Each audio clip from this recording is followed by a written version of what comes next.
মুত্তাকিনদের প্রথম গুণ তারা দান করে।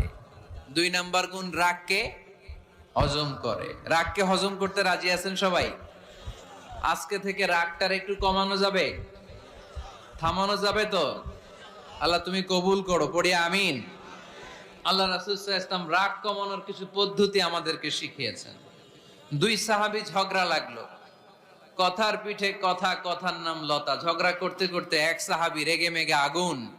আল্লাহ রাসূল দেখতে লাগলেন আর বললেন, ইন্নী লা আ'লামু কালিমা লাউ ক্বালাহা লা যাহাবা যা আনহু। নিশ্চয়ই আমি এমন এক বাক্য জানি, এই বাক্যটা যদি এই সাহাবী পড়ে তাহলে তার রাগ মুহূর্তের মধ্যে ঠান্ডা হয়ে যাবে।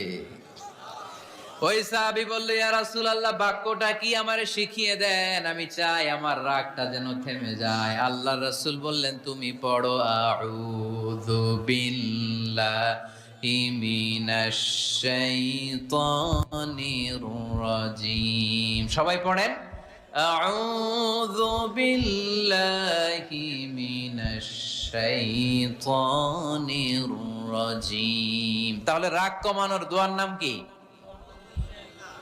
সবাই বলেন, আউযু বিল্লাহি মিনাশ শাইতানির রাজীম। এটা হচ্ছে 1 নাম্বার ফর্মুলা। এটা কয় নাম্বার মনে থাকবে? রাগ আসলে এই দোয়াটা পড়বো, মুহূর্তে রাগকে ঠান্ডা করে দিবে কে? 2 নাম্বার ফর্মুলা হচ্ছে, বেশি রাগ চলে আসলে আপনি চুপ থাকবেন। Keep quiet, keep silent, cool down, relax করেন, থামেন। অশ্রাব্য ভাষায় গালিগালাজ করবেন না। অনেকে রেগে গেলে গড় গড় করে কি যেন বলে, গালিগালাজ করে, 14 গোষ্ঠী উদ্ধার করে স্যার, আছে না নাই? না, এই গালিগালাজ যখন কন্টিনিউ করবেন আরো বাড়তে থাকবে আপনার রাগ। আপনি একটু থামেন, stop, relax and keep quiet. ইদা গাদিবা আহাদুকুম ফালিয়াসকুত, বলেছেন মুহাম্মদ সাল্লাল্লাহু আলাইহি ওয়াসাল্লাম। তোমাদের কেউ যখন রেগে যায়, সে যদি রাগ থামাতে চায় সেজন্য চুপ থাকে। সেজন্য কি থাকে? তাহলে বেশি রাগ আসলে কি গালিগালাজ করবেন, চিল্লাফাল্লা করবেন, 14 গোষ্ঠী নিয়ে গালি দিবেন? কি করবেন? চুপ থাকবো। কি থাকবেন? মনে থাকবে নাকি ওয়াজের ময়দানই শেষ, বাড়িতে যাইয়া হোতায় লেবেন? চুপ থাকতে রাজি আছেন তো?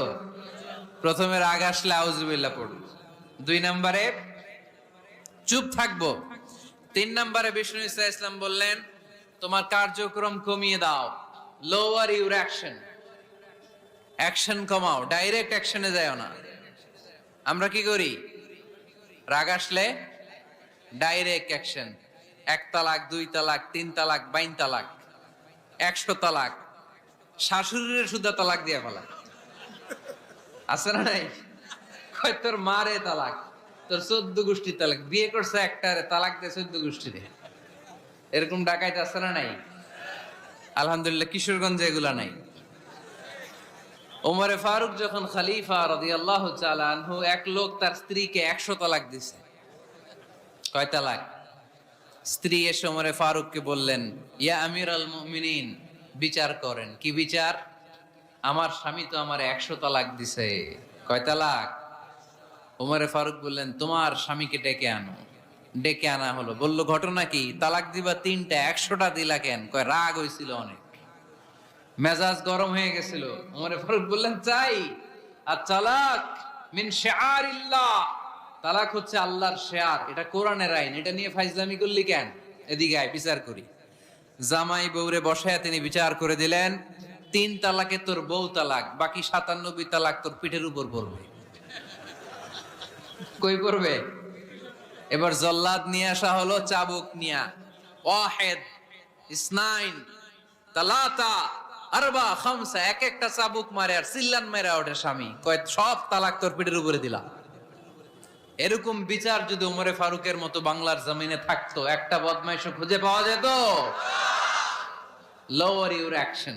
রেগে গেলে অ্যাকশন কমান্ড, ডাইরেক্ট অ্যাকশন মেরেন না। কি করবেন? কার্যক্রম কমিয়ে দেন। আল্লাহ রাসূল সাল্লাল্লাহু আলাইহি ওয়াসাল্লাম বললেন, ইযা গাদিবা আহাদুকুম ওয়া হুয়া কায়েম, দাঁড়িয়ে থাকা অবস্থায় যদি কেউ রেগে যায়, ফালিয়াজলিস, সেজন্য বসে যায়। ফাইন যাহাবা আনহুল গাদাবু, ওয়া ইল্লা ফালিয়াত্তাজি, বসে যাওয়ার পরেও যদি তার রাগ কমে না যায় সে যেন শুয়ে যায়। সুবহানাল্লাহ পড়েন।